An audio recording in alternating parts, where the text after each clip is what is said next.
Hello, I'm Rebecca, and welcome to Masterful Chats.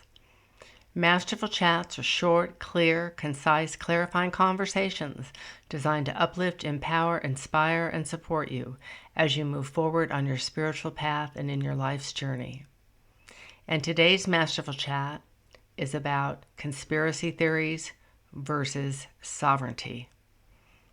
But first, I'd like to thank all of my wonderful subscribers. I'm really excited to have you here with me, and if you're viewing me for the very first time, I'd like to say welcome, and please like, share, subscribe. It'll really help the channel. I also want to thank everyone who commented regarding what brings you joy in the Wired for Joy video. I really enjoyed hearing your thoughts and what brought you joy, so thank you so much. Now let me tell you a little bit about myself. I'm an information synthesizer, a mystical scholar, and an intuitive. And I believe with my entire heart and whole being that we are all known by God, each individually, and loved completely, totally, and beyond measure. And please remember to stay to the end of the video because I will be offering you a spiritual tip to help you move through your days with more ease and grace and peace. So now let's talk about conspiracy theories versus being sovereign. In today's world, there are thousands of conspiracy theories, and most of them do have a kernel of truth with them. But the underlying tenets of conspiracy theories is that there is a huge, faceless, primarily nameless cabal or group of people working behind the scenes that are demonizing mankind, that are pulling the strings, and basically are omnipotent. If one chooses to follow conspiracy theories, then on some level, one is buying into being a victim. I've had numerous people tell me, well, I really needed to find exactly what was going on. I needed to find the truth. And with all good intentions, that's what they were attempting to do. But when one goes down the conspiracy information pathways, there is really very little point of return. If one is focusing their energy on nameless, faceless people, and you're not in your present moment and creating your own life, then you're giving up your power. Conspiracy theories thrive on victimization, persecution, and rescuing of others. And with the disconnect with COVID, where we were all separated from one another, it provided an ample, abundant petri dish, for lack of a better term, for these theories to thrive and grow. Conspiracy theories, there is very little that anyone can do. There is really no action that a person can take to change the theory.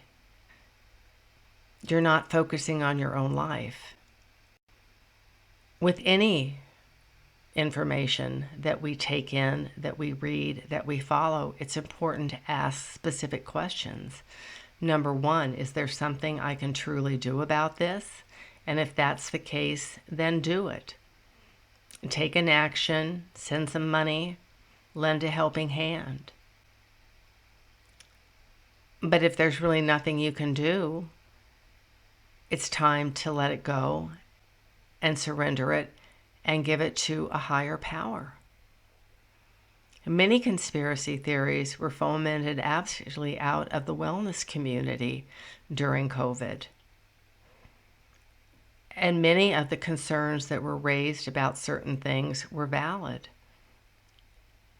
It's critical when you are trying to figure out what truly is your truth and to get information that you can make a decision from, not to look strictly for those sources of information that reinforce your theory.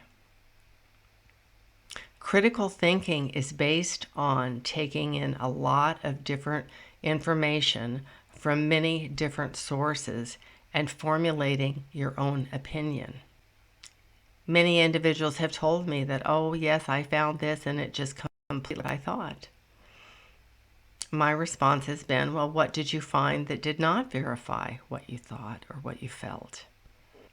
That's really where the rubber meets the road. Conspiracy theories are part of the 3D matrix, which is imploding all around us. And if a person is focusing on conspiracy theories, as I've said, they're not focusing on their own life. And conspiracy theories make everyone a victim. You can't find nameless, soulless, faceless people and organizations. And yes, there are some players in the world that do not want the best for humanity. There are some. I will concede that.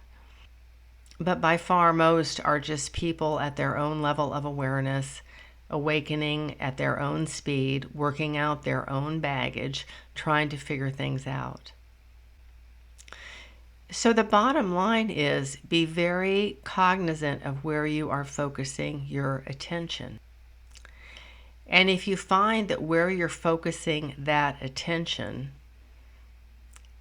is pushing you away from previously loving, supporting relationships with family and friends, if you're finding yourself somewhat isolated, those are all signals that perhaps you need to step back and reassess and reaffirm where you're spending your time.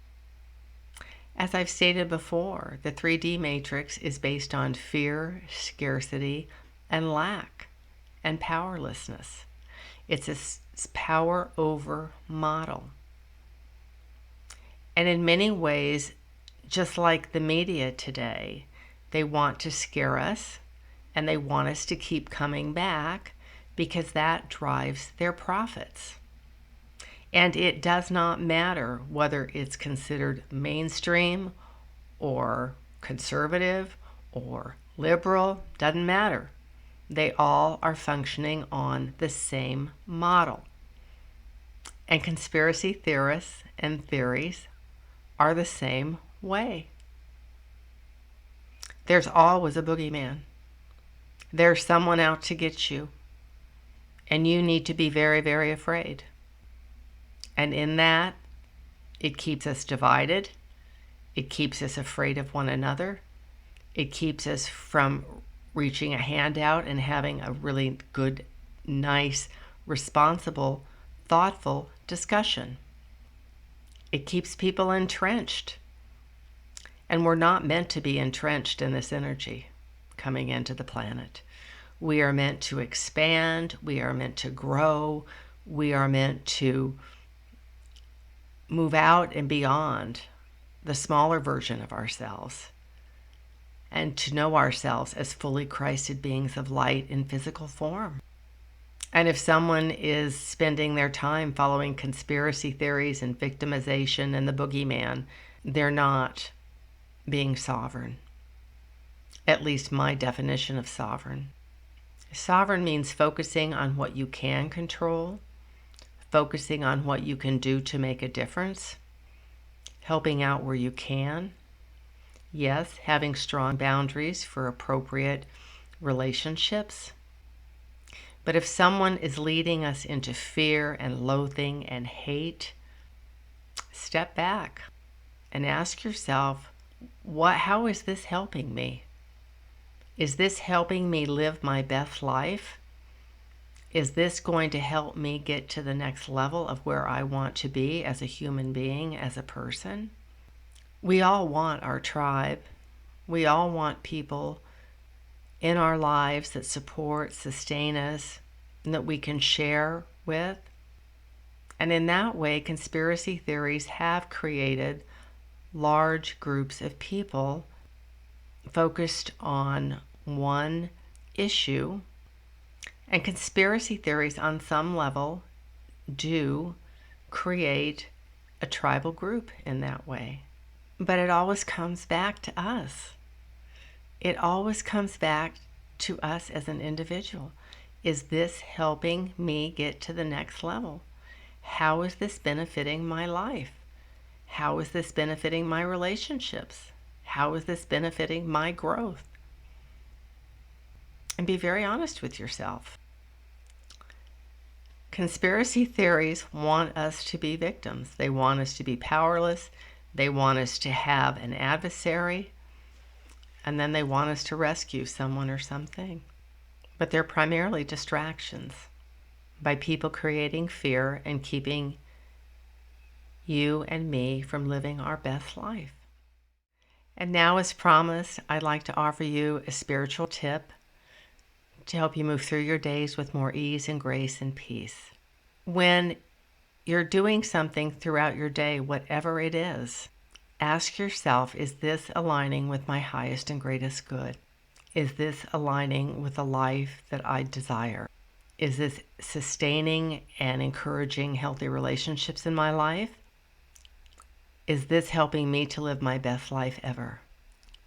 If we can stop and ask ourselves those questions daily, it will make a big difference in your life. And it's really just checking in on you and where you're focusing and putting your energy.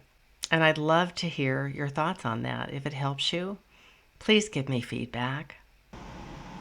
Thank you for being here with me today. I truly appreciate that you're with me for this Masterful Chat. Please like, share, subscribe, hit the notification bell, wherever you're at in the world. Until we chat again, blessings.